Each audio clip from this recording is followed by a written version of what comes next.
Hi everyone, you've tuned into Anime Huddle coming straight from Radio LUMS, and this is your RJ Namrah speaking. Welcome back to another episode with us, and this time we're going to be talking about an anime that was recently labeled as the anime of the decade, which is Demon Slayer. This anime has grown popular and recognized outside the close-knit anime community, and happens to follow a pretty generic plotline that goes something like this. The story itself is set in Taisho-era Japan, dated from 1912 to 1926, and within this world there are two binaries. One, that of demons who are artificially created by the original demon called Muzan, and two, a secret organization called the Demon Slayer Corps that fights against them. Our main protagonist, Tanjiro Kamado, has his hero journey start when his entire family is killed by a demon, except for his sister Nezuko, who was converted into a demon in the aftermath.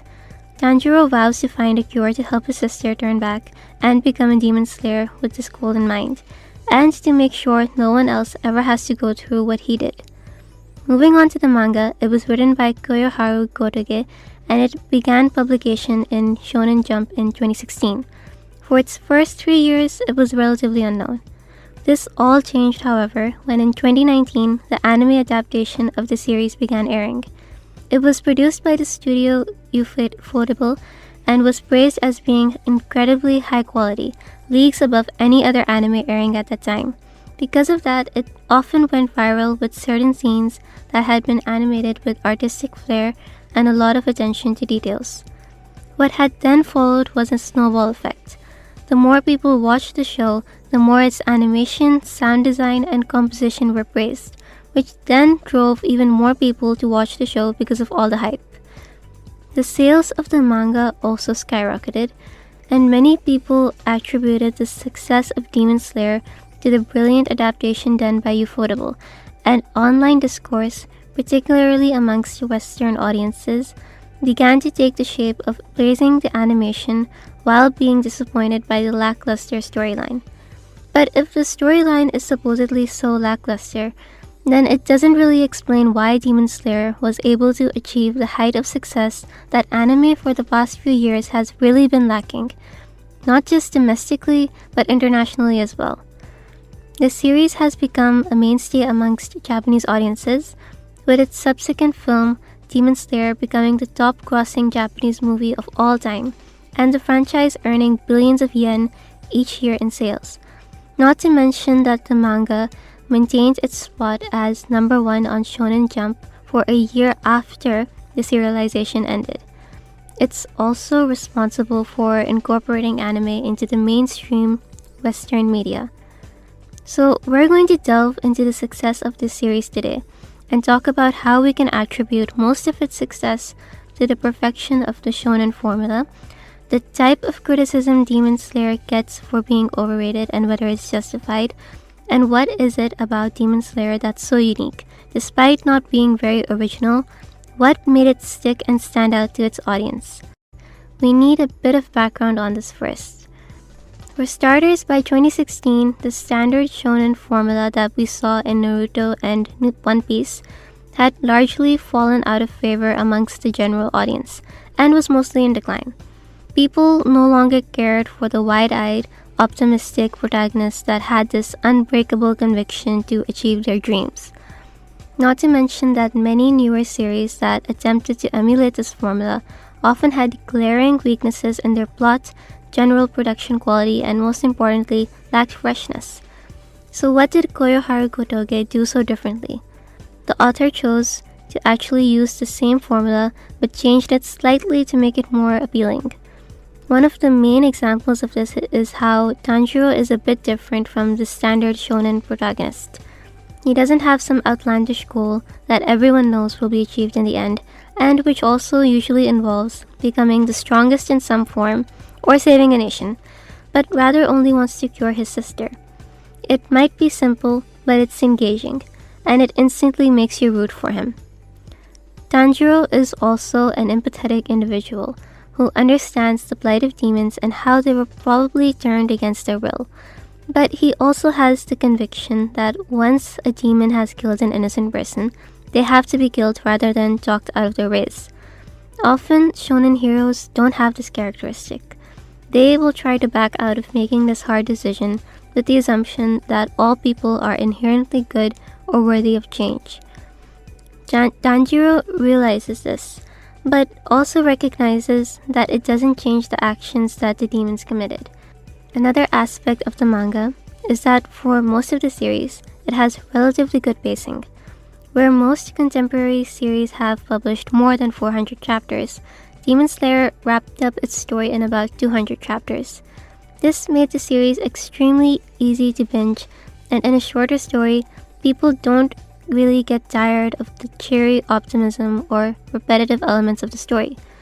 And besides that, the manga was very good at incorporating Japanese culture into its story in a way that resonated with Japanese audiences.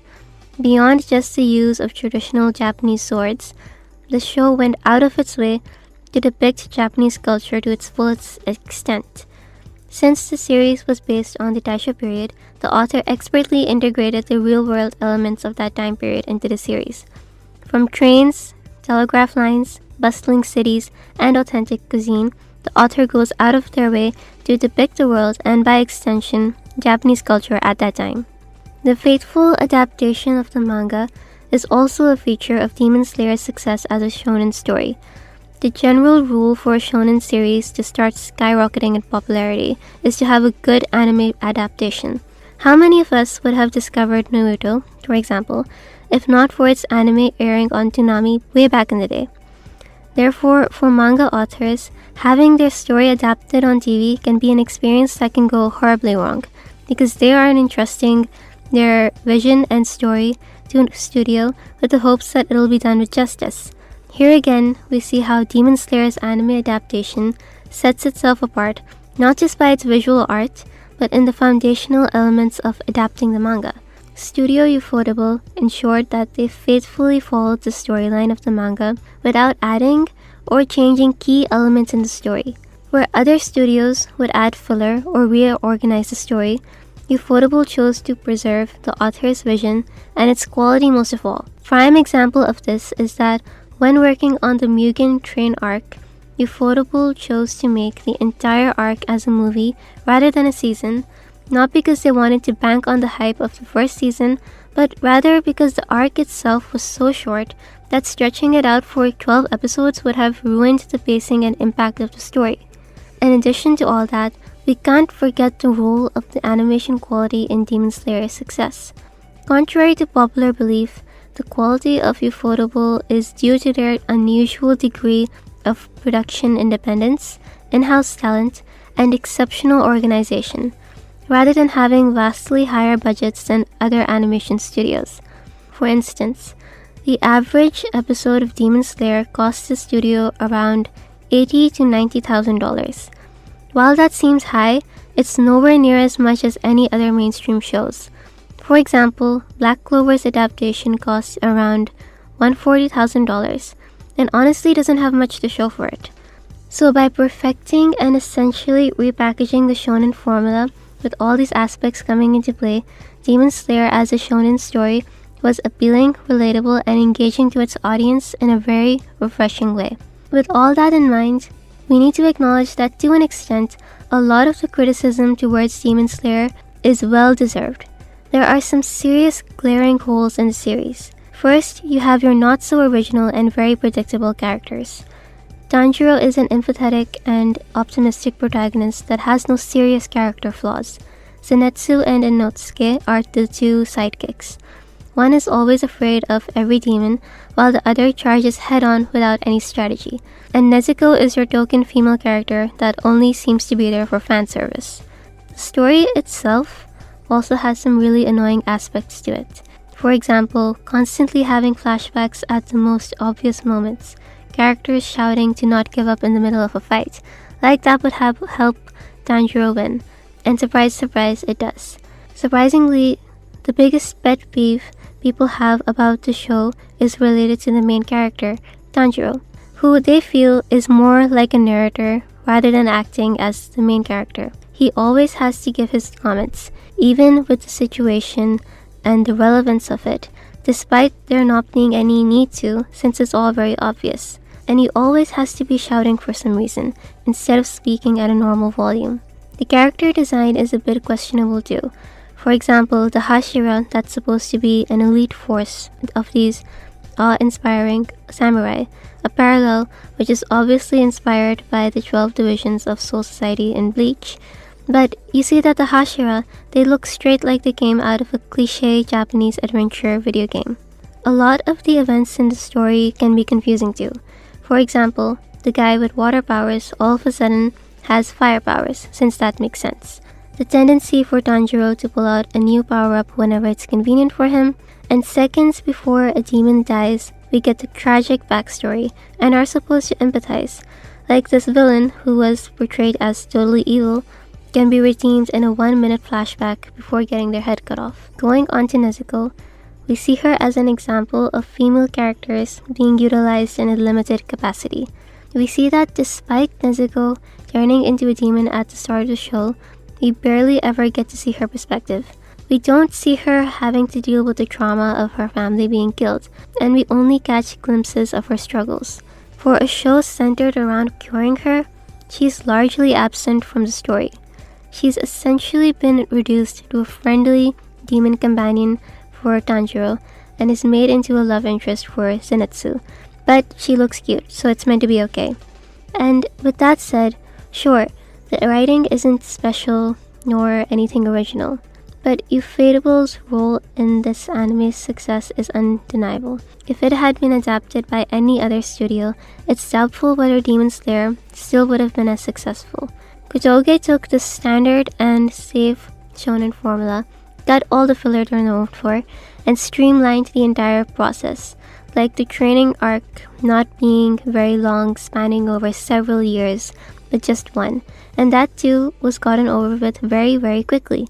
So now we have a shonen with all the best parts of the genre while removing the most painfully boring parts. Then Ufotable came along with their animation wizardry, making it one of the most visually beautiful shows of the year, and got a really solid soundtrack. And so Demon Slayer had all the makings of a smash hit. Fast forward several months and episode 19 comes out. The episode which made Demon Slayer become viral to begin with gets declared as possibly the best episode of any show, and an entire second wave of people start watching and talking about it. So Demon Slayer is definitely not original, but refined the shonen genre to a superior form. And look, it's almost inevitable that any show which manages to attain the height of popularity, where it becomes a part of the mainstream, is then judged for whether it deserves that level of success. To nobody's surprise, Demon Slayer is also subject to that discourse. Following the explosive popularity of the anime, many people thought the show was overrated. Sure, it had good animation, but the story in their eyes was too simplistic and boring. And I'm sure that most of us have seen such discussions take place, not just with popular anime like Demon Slayer, but also with other mainstream movies and TV shows. But ultimately, it's nearly impossible to justify whether a particular series is deserving of the popularity they have. And when we look at the genre of shonen, where such stories have been told for several decades now, Demon Slayer stands out not because of anything particularly unique about the story or characters, but rather because it accepts and utilizes the shonen genre to its fullest. So while Demon Slayer is nothing special when compared to other heavyweight shows such as Attack on Titan, Death Note, and Code Geass, that didn't really matter to all the people who watched it. So with all that said, what do we personally think about Demon Slayer itself? It does what it needs to do without complicating things.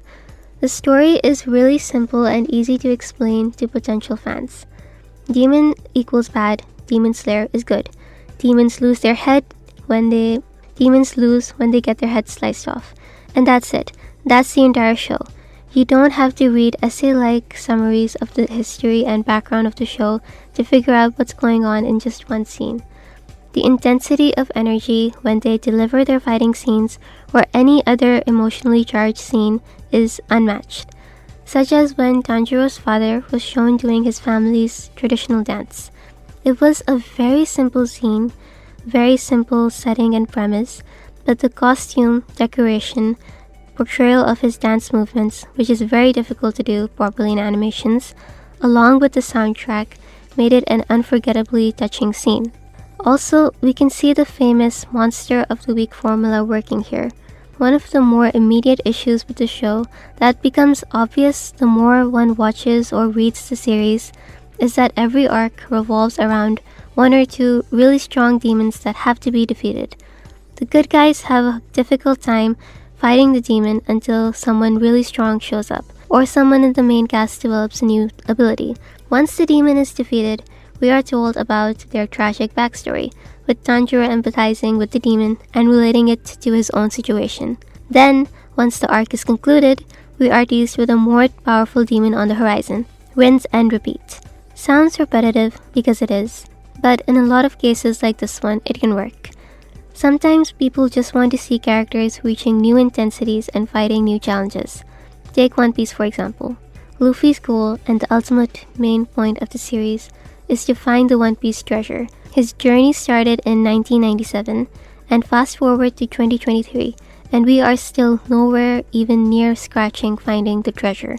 Tanjiro himself is also important for the driving of the story. He is the perfect main character, self-sacrificing, positive and strong, but he also happens to have just the right amount of human qualities. He's hot-tempered, too aware of his weaknesses, and is still learning as he goes along. He also contains the main takeaway of Demon Slayer quite well, the love you have for your family, for your friends, and how far you'd go for them. He's the type of character you'd find inspiring and admirable, especially with his quality of extreme empathy with other people's suffering in the wake of his own suffering. Throughout the series, we also see him as a guiding light for other characters. While this is usually characteristic of the shonen hero, it's rarely optimized as compelling or compassionate to this extent. Often in these moments, it's the shonen hero who's impacting the character alone. We don't really see much of the impact the other characters have on them. But with Tanjiro, it's very different. We don't just hear the impact in the form of these really long dialogues and narrations, but we are actually able to see how each character interacts with Tanjiro, how Tanjiro interacts with them, and how they all resultantly change little by little. His story isn't just this huge drama dump that you might think it is. It helps explain Tanjiro's extreme sense of responsibility as the eldest and also as the survivor, the way he reacts to his family's deaths, and to seemingly go on with this happy facade and his supposedly cute little journey with his sister is not as unrealistic as critics say so. People react to trauma differently, and one of the main coping mechanisms for trauma is reacting just as Tanjiro does, by being overwhelmingly positive. He's about to go on an insanely hard life journey. There's no room to wallow in despair. Plus, he's prioritizing taking care of his living sister over having the luxury to grieve for his dead family members. Here's something refreshing about the series though.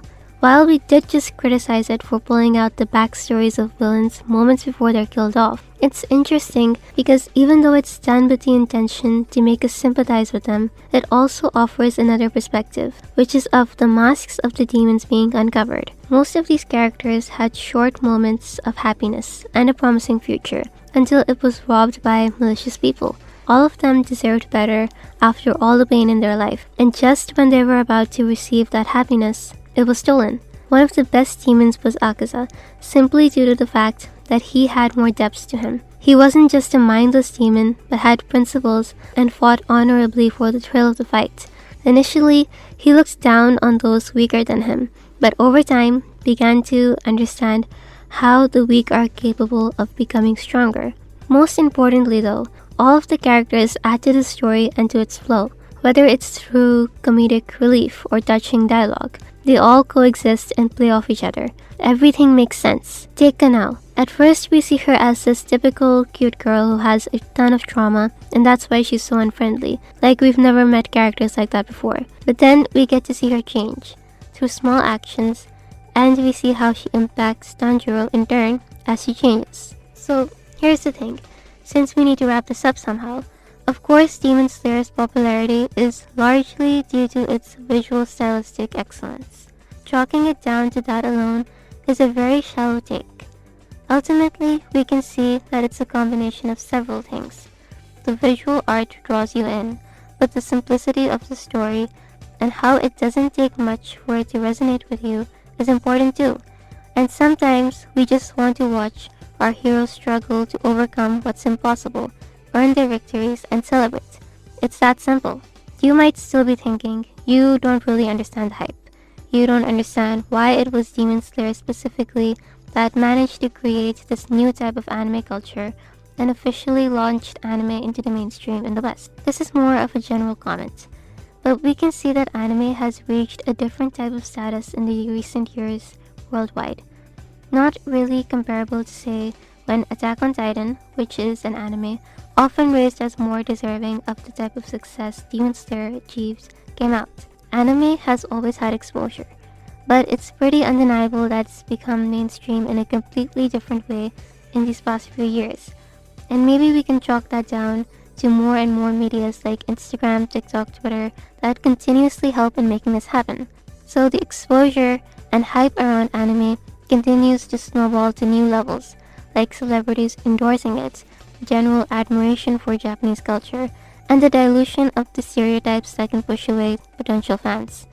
And with this growing increase of exposure, certain animes set the stage for new fans, like My Hero Academia, One Punch Man.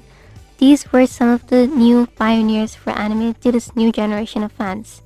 Just like how the original Western anime fans began with Dragon Ball, One Piece, Naruto, it's not to say that new generation fans can't start with those, but most generally start with the former.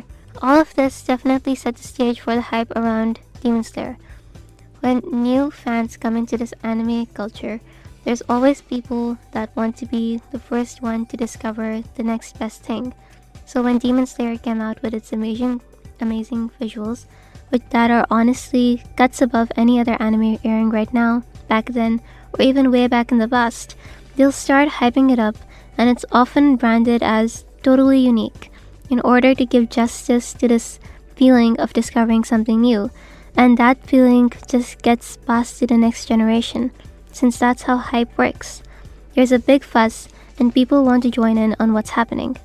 So, the stage was set for Demon Slayer, but most importantly, the series had the best of all worlds incorporated in it, and really took all the shonen tropes, refined that to a new peak, and created a new standard for anime itself. And so, with all that said, we've reached the end of this episode. Thank you for tuning into Anime Huddle with Radio LUMS so far, and do look forward to the next episode. Until next time, goodbye.